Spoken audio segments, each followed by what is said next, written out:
Bang, you're stupid. Pow, you're ugly. Whap! Nobody wants you here. Marks, how they're made.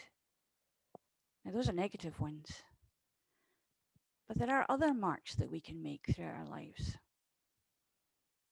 I'm going to tell you a story about marks and how one particularly changed my life. ASDF, semicolon LKJ,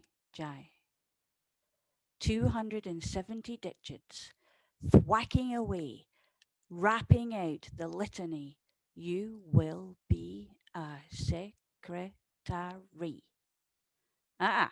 No, no, no, no, no, no, no. I was sitting in a porta cabin in 1971.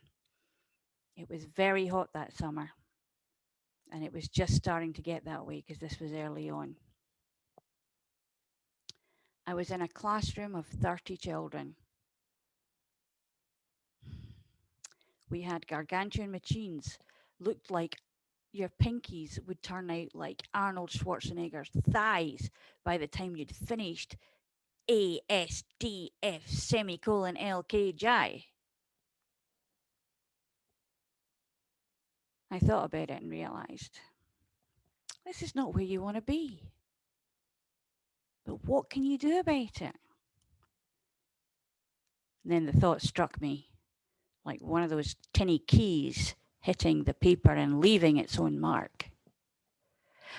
I pulled the paper out of the roller of the grand typewriter that was there, put another one in, which was also a rule breaking situation, and began to write, Dear Sir, I love animals and I would like to work in yours. Oh dear. A teacher shaped shadow had cast the sun totally out, and my world had come to a full stop. The teacher, Genghis Khan in tweed and pearls, and a very bad mood, was standing behind me. I could tell because I could smell the faint essence of lavender soap. The tweeded encased arm flew past my head and straight to the roller, pulled the paper out. She turned on her heel and clickety clacked out of the room, the evidence of my defiance in her hand.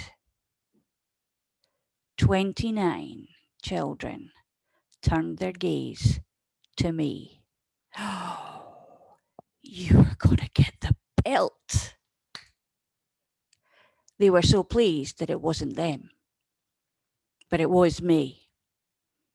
They waited gleefully to see what was going to happen to the one who was more or less an outcast. Weird, not like them at all. Too soon came the call. Leslie? And I, head down, shuffled myself towards the door to meet my fate. That was a change in my life. That was a mark that was about to be made that changed the direction of my life completely. And in many ways, I wouldn't be standing here now if it wasn't for Genghis Khan in a tweed two-piece suit and pearls. Thinking about how we make marks, it's very important to understand that more often than not, we're talking to ourselves when we do it. So that just makes the marks that we've already had more present. How many times have you castigated yourself because you've done something wrong? How many times have you said, oh, how could you do that? You idiot. What have you done? Now, think about it. Who said that first? Because we would never normally call ourselves an idiot. Somebody told us, so therefore it had to be true. There are times in life when we have chances to actually change people's lives. And we don't even realize it. But we also have the chance to change ours at the same time. I call it being a catalytic converter. Now, the interesting thing about a catalyst is that although it does change the other object, person, situation where it's hitting, it cannot do so unless it itself is changed. Now, think about that. It means that when you're having an effect on someone else, you're also having an effect on yourself. I suppose Einstein would call it relativity. Yeah, you might well do. But what if? What if we did it on purpose? What if we were aware and awake and fully present when we were actually talking, not just to others, but to ourselves? What difference do you think that would make in life in general? Genghis, when calling me in, said to me, "Are you actually serious about this?" Which put me totally on the back foot. Because I'm standing there at 11 years old knowing, because my two sisters had had her, that she was a belter, and not in a good way. In Scotland, being a belter can be a good thing. But actually, this was a time when we still had corporal punishment in school. And my sisters had already told me, be careful, because she will belt you. But I also had my mother's litany ringing in my ears. You will be a secretary because you're useless for anything else. You can't count. Actually, I can. With difficulty, but I can. I'm dyscalculate, you see. But that wasn't invented when Genghis was teaching. And then there was the, well, you know, when Leslie goes to work, the tills at the supermarket will be able to work out the change for her. What kind of mark do you think that made? Now, actually, there's a little defiant locker inside me somewhere. Deep inside, there's a little person who's a maverick. And I wasn't lying down to this. I didn't want to fit in their world. I want to do something different, hence the letter to the zoo. So I'm standing there in the doorway, waiting for the belt to come out the cupboard, and I can see it from where I'm standing, but it's still hanging there. And I'm totally adrift because I don't know what I'm doing. I don't know what's happening. So I said, yeah, I don't want to be a secretary. I don't want to work in an office. I want to be outside. I want to be working with animals. I want to be able to do what I want to do.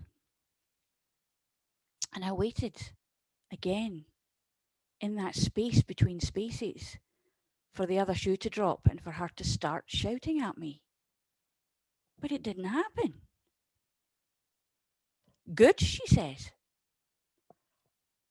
Good? Oh, hang on. Am I totally in a different place here? Is there something going on that I don't know about? What is happening at the moment? And I must have looked like someone had poleaxed me because she smiled, which in itself was unnerving, wasn't normal, wasn't a usual thing. She said, I say good because I've just got you an appointment at 11 o'clock on Sunday morning with the curator of the zoo.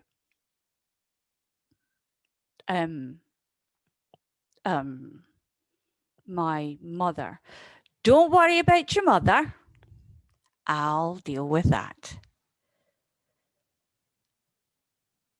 And that is where my life took a detour.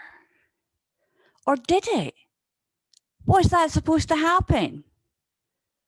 Now, isn't it interesting that we can actually, when we think about it, we can look back. We can take ourselves out of the situation and look back and see how we got ourselves there. Since then, I've done a lot of things. I worked at the zoo. I learned a lot about people, about animals, and then I went on to be a veterinary nurse, which for someone who couldn't count was quite an achievement. But not only was I a veterinary nurse, I was a veterinary nurse in France, in Monaco too. But that's another story. When we are dealing with life and we're in it, we're not really paying attention because we're focused on what we're doing right now, right here. We're not thinking about what effect we're having on other people, other things, or ourselves. Because it's like we've got blinkers on. We're traveling, we've got blinkers on, we're just looking for what's happening on the next step. Some of us have goals, some of us have ideas of what's going to be happening down the line. And then we hear those voices. We get one little thing that goes wrong and we can hear those voices. Well, what makes you think you're any different from anybody else that you went to school with? What makes you think that you can make it, that you can do this, that you can become something else? Actually, everybody has a right to believe that. And it's all about the story that we tell ourselves. And the story that we tell ourselves has got to do with the marks that have been made on us and that which we carry. We weave the cloth of our limitations with the words and the feelings and the thoughts that we have. Not just the inside thoughts, but when we tell our story to other people. Right now, I'm weaving a story for myself of being able to rewrite the story, being able to change the words, being able to make things happen. Doing things differently now.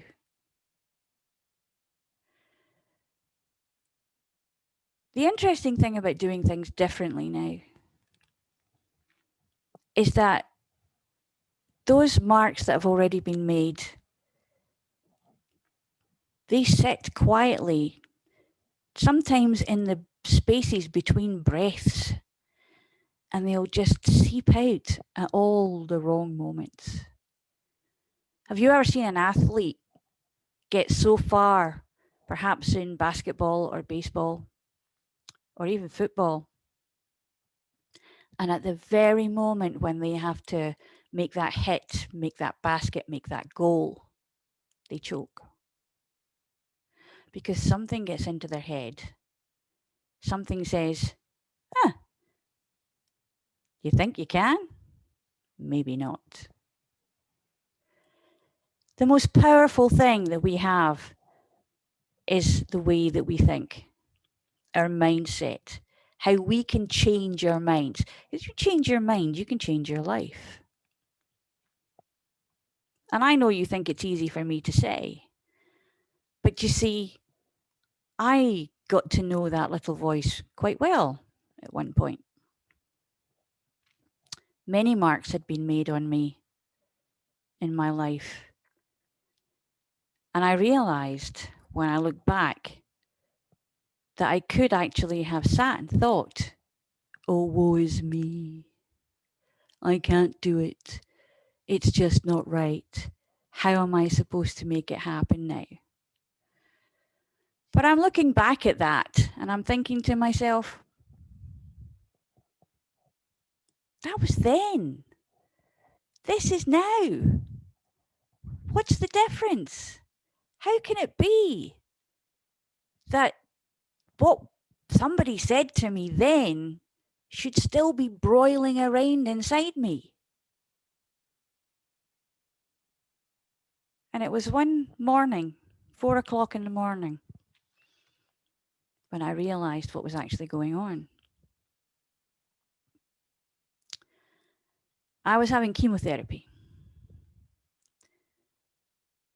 And chemotherapy kind of changes your circadian rhythms.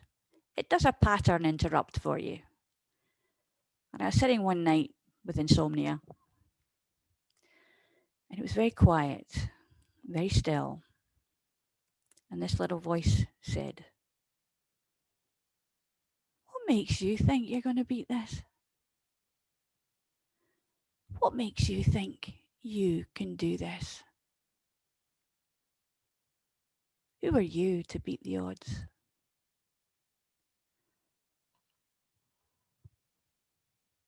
Who is that? Who is it that's speaking to me inside me?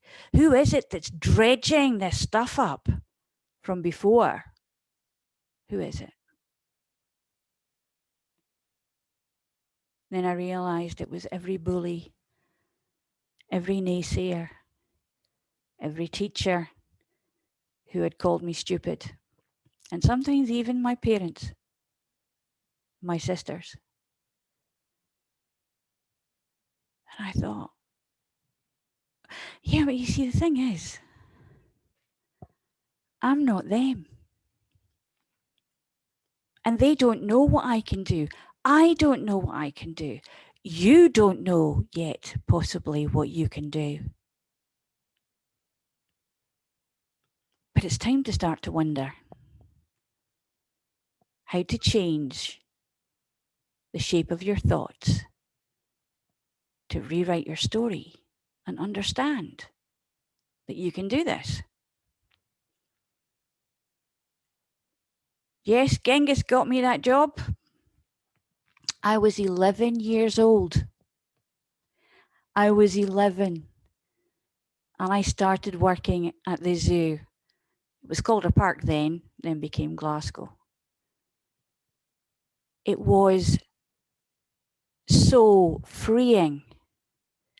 And it set me on a course, because even although I couldn't count, for some strange reason, I could do biology. I had a passion for it. I liked it.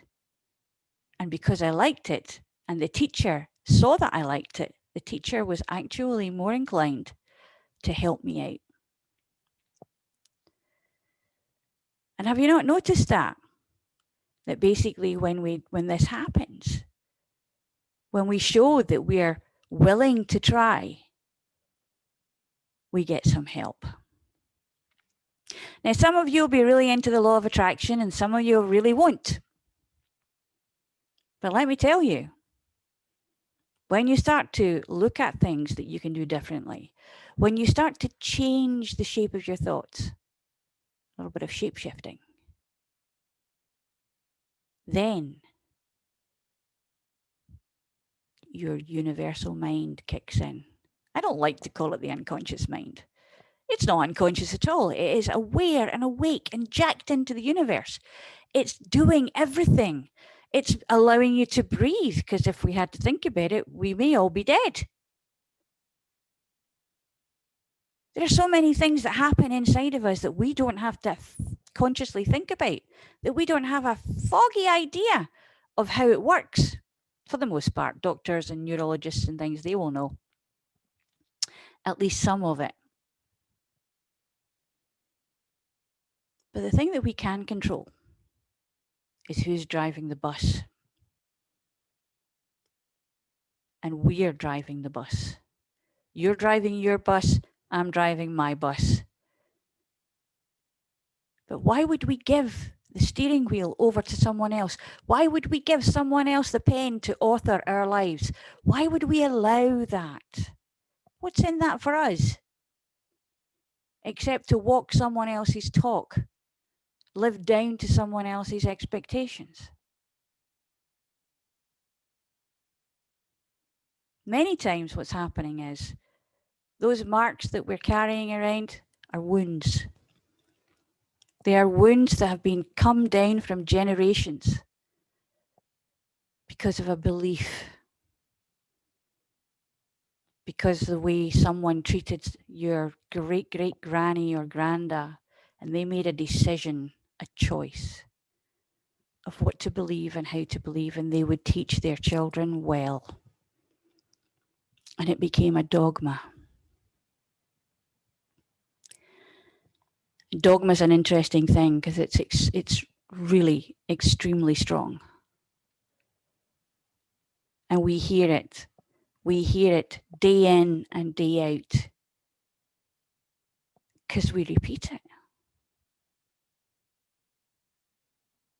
And there may be one person in the family who decides that they're going to go off and be something different, someone different. They're going to change something about themselves. And what do? Well, we have a choice. We can either say, yeah, go for it. I don't really understand what it is that you're going to do. I would like to know more, but I'm really looking forward to see how you do. Or we can say, what do you want to do that for? You're never going to make that. That's a daft idea. What will your dad say? What will your mum say? You think you're better than everybody else? A little bit of the accent kind of slipped back in there, but this is how it works where I come from. And I'm talking from experience on some of this. Yes, when you make a decision to move forward, there are certain things that you will leave behind.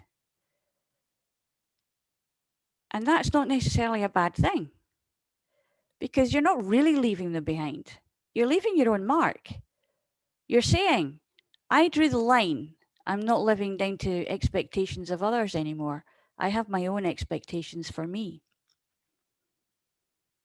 Now, I am happy to discuss this with you and to invite you into my world.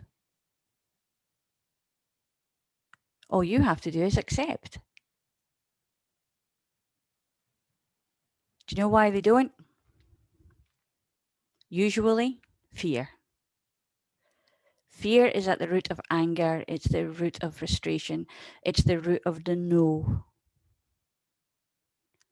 It's the root of people telling you can't do that because they are fearful they couldn't do it or they have no experience of it. The interesting thing that we've forgotten, though, particularly in the time that we find ourselves, when we're being told how to be fearful of everything. You must stay at home. You mustn't socialize. We are social animals, which is why this media has become what it's become this year. But the fact is that fear is also a manipulative tool. And we do, when we're doing something different, get out of our comfort zones. We do things differently. And when we really want to do it, we will take those little frustrations, those little setbacks, and we'll look at it and sit with it and say,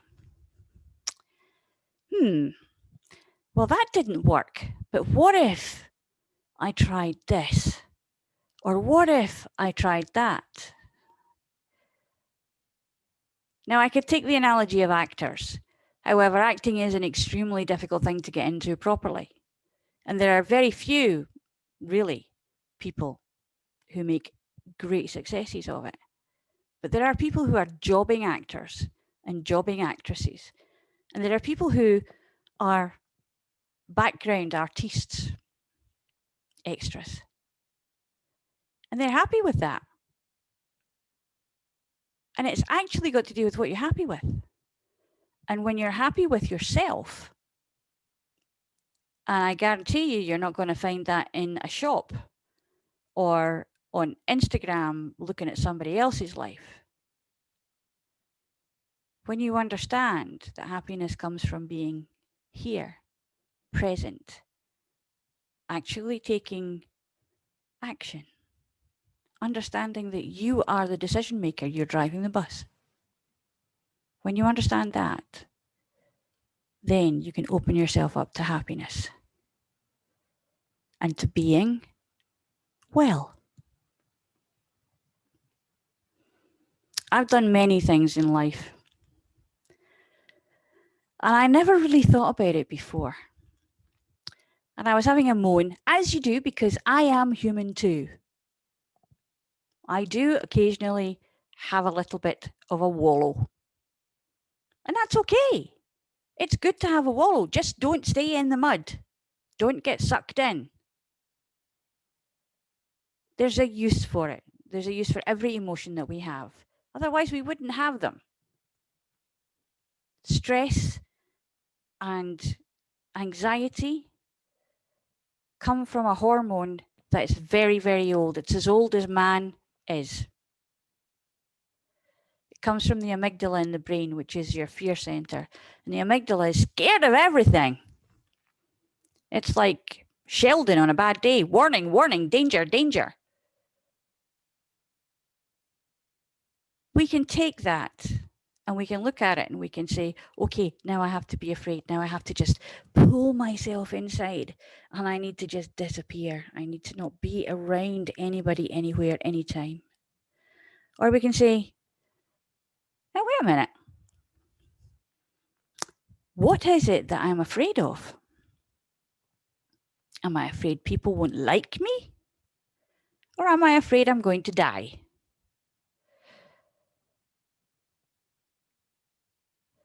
Whichever one it is, there's an answer. If you're afraid you're going to die, how has that thought come about? We all will one day. It's part of being alive. It's the other end of the stick that we have. It's what we do in between that counts, right? So living, being, understanding, getting ourselves set for life.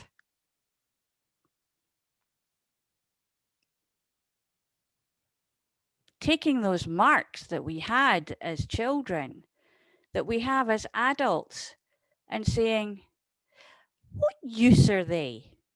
What am I afraid of with them?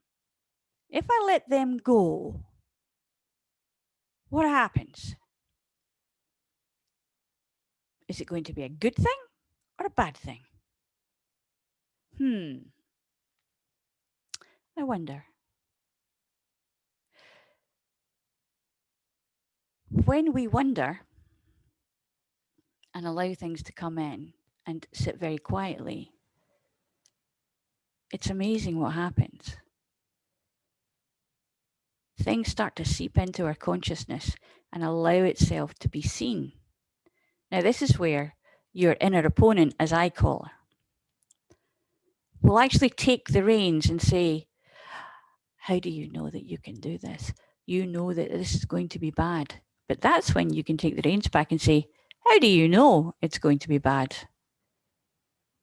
I make the decisions here. Now, after I heard that little voice at 4 o'clock in the morning so long ago now, I made that inner opponent my ally.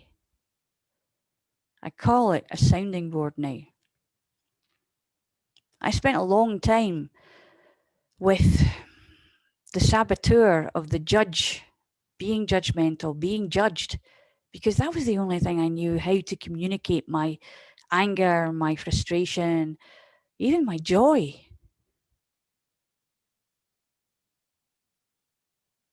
And then through the universe's little synchronous actions,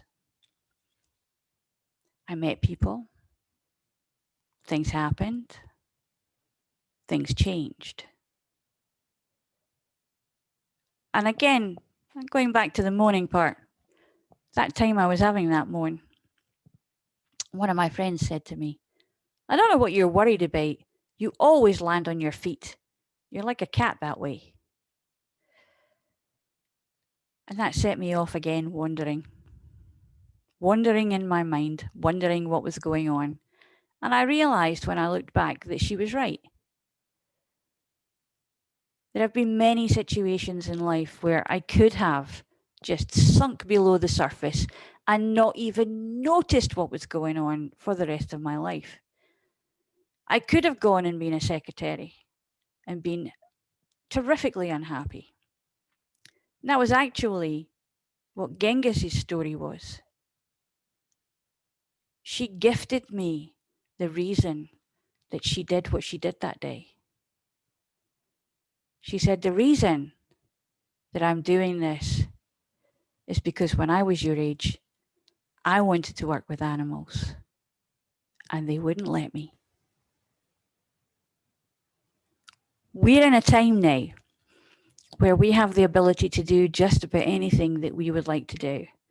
There is always a way to do something. There is always a way to inspire, aspire, and innovate.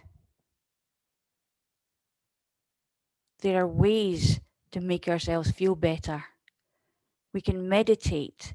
We can understand what's going on. We can actually do certain actions that alleviate stress. We can talk to people on the other side of the world in seconds. Just like I'm talking to you now. There are so many things that we can do. And yet, for many of us, we're still in the dis-ease. We're still waiting for the other shoe to drop. Let's go barefoot for a while. Let's understand that there are so many things, so many experiences that we can have without even leaving the house if we're in lockdown. We can still help someone else by talking to them. We can still help ourselves by learning, actively seeking out positive things to listen to, positive things to watch, positive things to read. I know that's a bit old-fashioned these days, but actually reading, very helpful when you want to go to sleep. It doesn't have the microwaves coming from the computer screen. A book is something that if it falls on the floor, it's not really a problem. The only thing you're going to lose is your space. If your laptop or your Kindle or something drops on the floor, very often it can be a disaster. At least that's usually what happens to me. You see, there's a belief. And I know it's not entirely true because it's not in all ways. It doesn't always happen. Sometimes they fall on soft things. Take care of yourselves. Remember about the marks that you're making. Understand that you can make wonderful marks on purpose all the time. Thank you.